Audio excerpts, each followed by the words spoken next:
The world is full of urban legends, remarkable stories that spread like viruses around the planet, mutating and evolving until no one can remember which ones are true and which ones are urban legends. In this episode called Missing Pieces, you'll see 3 puzzling tales where everything falls into place at the last minute.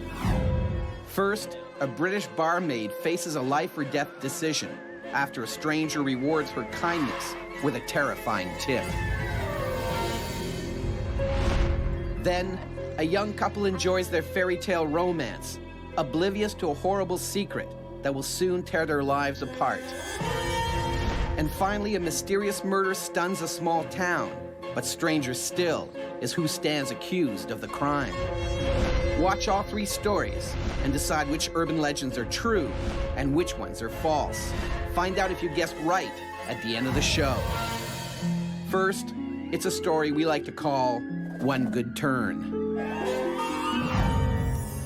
Carol Richardson's life is about as British as it can get, right down to teenage years, which were spent pulling pints at a London pub. I made lots of tips and I really got along with my co-workers. But she had no idea how much this job would change her life.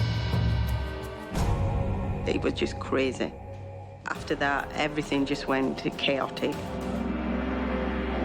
It was September 23rd, 1987, and Carol was rushing to get to work. I saw a gentleman waiting to cross the road, and just as he set off to cross, he slipped off the edge of the curb and fell into the road.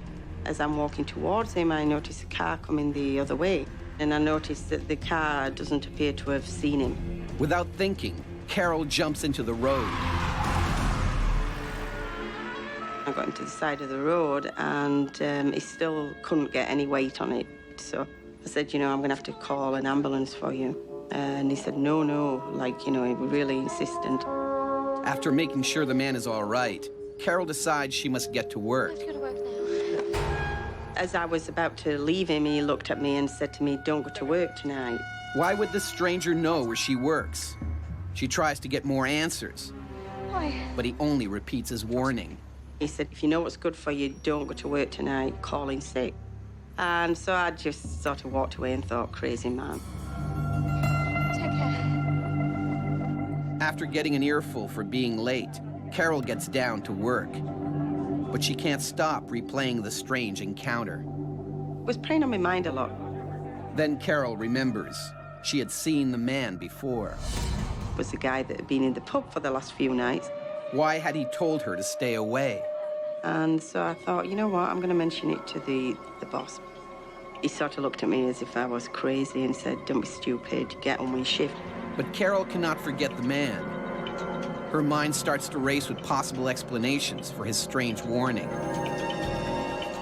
Maybe there's going to be a fight there, you know, you get these gangs and things like that. Maybe he'd been coming in to sort of, you know, check the place out. Is Carol letting the words of a crazy man drive her insane? Could the man be planning a brawl, a robbery, or something worse?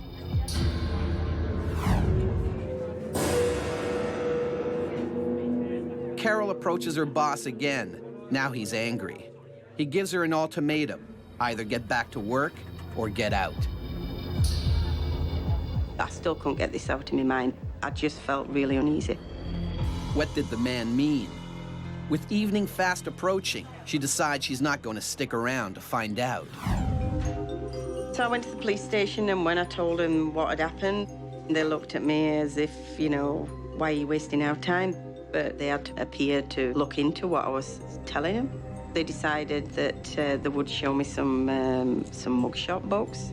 As Carol leaves through the book, she wonders if she's made the right decision. Maybe that man she saved was just a drunk. Maybe he's in the pub right now. I weren't expecting to see this guy at all. I just thought, you know, they just wanted to get me out of there. But when Carol sees the next page, all her doubts vanish. There was no doubt in my mind that that was the guy. There's no way that I wouldn't recognize this man. When I pointed him out, everything went crazy in the place. Telephones were going, people running around, picking up all their equipment. running out of the building. She learns the terrible truth. The man she saved was an IRA terrorist. Police race to the pub. All we could hear was sirens, you know, leaving the building, heading off down the streets. It was just absolute chaos. But they're too late. 7 people die in the blast, and over a dozen more are injured. So I had a hard time afterwards, you know. If I hadn't helped this guy, he wouldn't have been around to bomb the pub. A cold-blooded terrorist gives a life-saving tip after a woman saves him from almost certain death. But did it happen? Find out the truth about all 3 stories after the break. But before then, check out this mini-myth. Mini-myth number 837, the chameleon. For 3 years, a San Antonio, Texas family searched in vain for their missing 13-year-old son. They'd almost given up hope when they got a surprise call saying the boy had been found overseas. The child was flown home and lived with the family for 3 full months before they realized something was terribly amiss. This wasn't their son. It was a 23-year-old serial imposter from France. Was it true or false? It was true. The imposter, Frederick Bourdin, would attempt to pull similar stunts on 3 more occasions. On Urban Legends, we show you 3 incredible stories. You have to decide which ones really happened and which ones are merely legends. So far, you've seen the story of the woman who gets a tip-off from a terrorist after saving his life. But is it real or fake? We'll let you know at the end of the show. Now it's time for our next story. It's called The Ties That Blind. Moira and James O'Reilly seem like any couple, madly in love. Never felt that way before about anybody. But when people hear the full story of their romance, the reaction is anything but delight. It was complete shock, disbelief. Didn't want to believe it. It's one of the strangest love stories ever told, ending in a shock that would change this couple forever. It was really hard to kind of cope with. James and Moira's romance started typically enough. It was 2003, and James was a small-town boy on a rare visit to Dublin. One of my friends was talking to Maura's friends, so I went over, got talking to Maura. We had a few drinks, and we got on really well, and we exchanged numbers. From there, it just kind of took off, really. In no time, James and Moira are madly in love. It feels like they've known each other their entire lives. It's really strange, because I never got that before with anybody. But this fairy tale romance is about to take a bizarre turn. A few months into their relationship, Moira takes James to meet the family. It appears to go well, but the meeting has opened up a hidden wound. I didn't have a dad. I was kind of upset that Maura got on so well with her dad. James's father ran off when he was young, and James had a falling out with his mother. Every time he brought up the subject, he changed it, so I didn't really know. Thankfully, this sore spot is soon overshadowed by a happy surprise. I was having a baby. It was my first, so I was over the moon. I was delighted. Surely the newborn baby will finally bring James' mom out of hiding. I thought she would have shown a bit of interest, but no, she didn't. Moira throws a Christmas party to try to bring the 2 families together, but James's mother doesn't show. I didn't know what to think. We'd had a child together and I still hadn't met her. James knows how much the situation is bothering Moira. He decides he and his mother must settle their differences. James. I didn't want to bring Maura because so much time had passed, and I just wanted to see first, you know, what the reaction and all that was going to be. To his surprise, His mom is delighted to see him. We're actually talking again.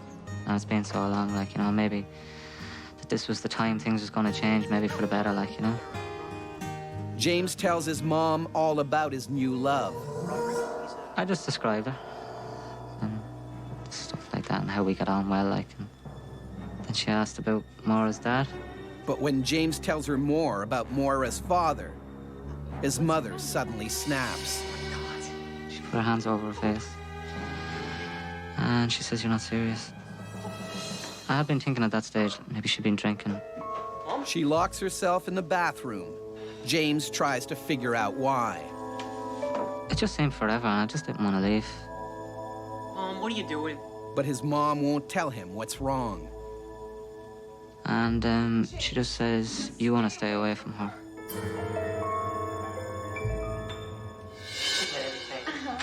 When James gets home, he tells Moira all about the bizarre encounter. She freaked out and... What could it mean? Locked herself in the bathroom. Is his mother jealous of her son's new love? Just the expression in her face. I didn't know what was happening. Moira wants him to forget about it, but he can't. He calls his mom. She was very calm on the phone. And she just says, "I really need to tell you something." I says, like, is this going to be a repeat now of, like, what happened in the house? It's not going to be a repeat of what happened at the house, right? She says, like, "Will you listen to me?" But James can't believe the next words his mother says. He was still on the phone to his mother, so I didn't really know what was going on. But after he got off the phone with her, then he told me what she had said. James's mother has just told him that Moira, the woman of his dreams, the mother of his child, is actually his sister. She says that you're my sister. He said, "No, that can't be true. She has to be lying, unless she has to be making it up." She's obviously lost her mind. Here she goes again. You know, really hoping that that was going to be the case, that she was just looking to start trouble. That's impossible. James and I have something we want. They try to get on with their lives, but the bizarre claim haunts them. We couldn't be brother and sister. Couldn't be, like. Didn't want to believe it. But there's only one way to put the claim to rest. An awkward conversation with Moira's dad. My mom is saying that you're my dad. Like, how would you bring that up?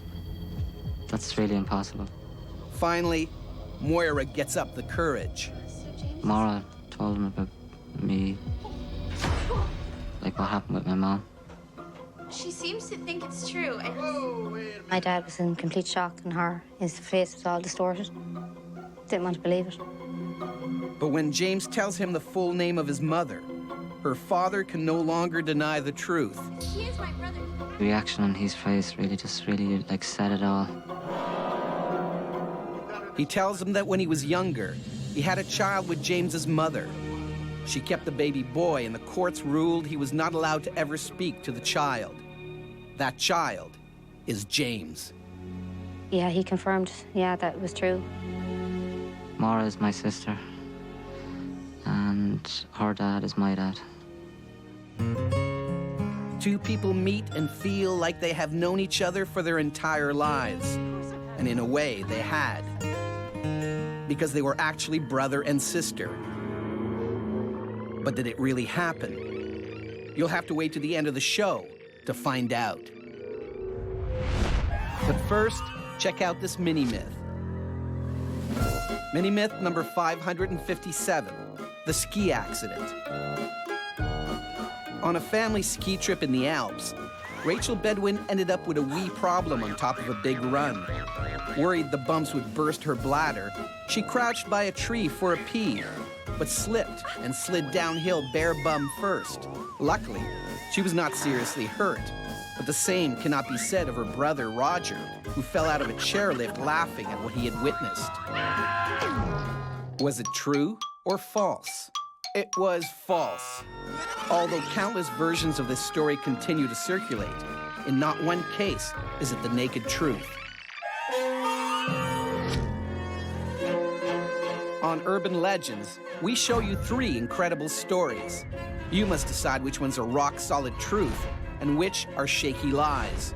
So far, you've seen the story of a grateful terrorist who who gives a heroic stranger a life-saving tip. And the story of the fairy tale romance ends with the wrong kind of brotherly love. But which of these stories are the real thing? All will be revealed at the end of the show. Now it's time for our final story. It's called Coldblooded Killer. Susan King used to think that there was no place safer than her hometown of Manistee, Michigan. You always hear about these things. You hear about it happening to other people. But then she witnessed something so extraordinary, even the police doubted her story. I knew what I was up against. I didn't expect it to be as bad as it was. And by the time all was said and done, neither her nor her hometown would ever be the same. Her terrifying tale started on a normal enough afternoon in 2003 when Susan set out to meet her sister. I was about to get out of my car, and when I saw her front door open, and out came Dr. Fields. A visit from her family doctor is rarely good news. The only thing I could think of was maybe something was really wrong with my sister. But when she gets inside, it's far worse than anything she could have imagined. She was just lying on the floor. My sister was dead.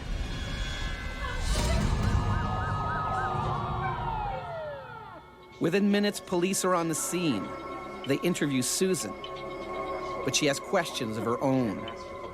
What was Dr. Fields doing there? He had to have seen her. He couldn't have just gone in there and not seen her. Why was Dr. Fields not screaming, yelling, doing something? He seemed so calm. But police are skeptical of Susan's story. I really didn't see how that was possible. Dr. Fields was a well-respected professional. The case becomes more complicated when Dr. Fields is questioned. Dr. Fields denied being at the crime scene. Someone's lying. Fortunately, there's an easy way to figure out who. We did recover a DNA sample at the murder scene. So we felt as though we had enough to bring Dr. Fields in to request a DNA sample, and he was very agreeable to having a DNA sample taken. The tests confirm what detectives suspected all along. The results from this DNA test were negative. They did not match the DNA from the crime scene. Fields is telling the truth. He was never there. The police dropped the case. With the DNA results, Susan King's account did become suspect. So what happened? Did the trauma of her sister's death cloud Susan's memory? Did she have a secret grudge against Dr. Fields? Or was she just making it up? Officer, let's go. We'll be in contact. But Susan remains convinced of what she saw. She makes a risky decision. I knew I had to, I don't know, up the ante, do something big, try something else. That's when I decided to take matters into my own hands and hire a private investigator. The PI shadows Dr. Fields for a month. He was able to do quite a bit. He was able to get saliva samples. It was amazing what he found. A private lab tests the DNA and gives those results to the police. No one can believe it. The DNA obtained from the doctor matches the DNA from the murder scene. Could the lab have made a mistake? That was certainly enough for me to go back and bring him in to have some more testing completed. Out of respect for the doctor, they suggest that this second test will be the least invasive kind, a pinprick on the finger. The technician went to prick his finger, and he indicated he had a disease that didn't allow that to happen and offered his arm. And I certainly didn't understand the medical condition, so I didn't question it at the time. But when they draw blood from his arm, the blood doesn't look right. There could have been an issue with the actual cleanliness of the needle, or something could have happened in the transfer of the sample. Another sample is needed, but Dr. Fields no longer wants to cooperate. That's when they make an incredible discovery. I was shocked. It's the most cunning criminal trick the police have ever seen. I couldn't believe that was possible. He'd created a fake vein. He had surgically inserted a tube into his arm where they would normally take a blood sample. No wonder the sample taken right after the crime didn't match. It wasn't Dr. Field's blood at all. I figured, yeah, he probably had someone helping him, but I didn't even think that kind of stuff existed. But Fields never thought he'd have to do the test a second time, more than a month later. By then, the stolen blood had noticeably degraded. Susan is finally vindicated, and the doctor confesses to an affair with her sister, which ended in homicide. He's convicted of second-degree murder. I couldn't believe it. This was my doctor. Like, it was incredible. A doctor fools a DNA test and almost gets away with murder with the help of stolen blood and a surgically implanted vein. But did it happen? It's time to reveal the truth about our three incredible stories. First up, it's the tale of the terrorist who saved a woman's life after she jumped in front of a car to save his. But is it fact or fiction? Although some pubs in England did get bombed, this particular story is not true. I am not Carol Richardson. This story has been around for decades and is pure wishful thinking. Terrorists wouldn't be terrorists if they tipped off the public before they struck. Then, it's the tale of the couple that falls madly in love without realizing they are actually brother and sister. But is it fact or fiction? I'm Maura. I'm James. And this is a true story. The two are still together. They hope to have more children and get married in Sweden, the only country where it is legal to marry your sibling. Finally, it's the tale of a duplicitous doctor that nearly got away with murder by implanting a fake vein. But is it fact or fiction? This is a horrible crime that this man almost got away with. But it didn't happen to me. It's a fake story. A similar crime did happen several decades ago, but modern DNA tests are not so easily fooled. That's the end of our episode called Missing Pieces. Were you able to piece together the truth, or did you get lost in a jumble of lies? Don't worry if you couldn't. You'll get another chance to separate fact from fiction in the next installment of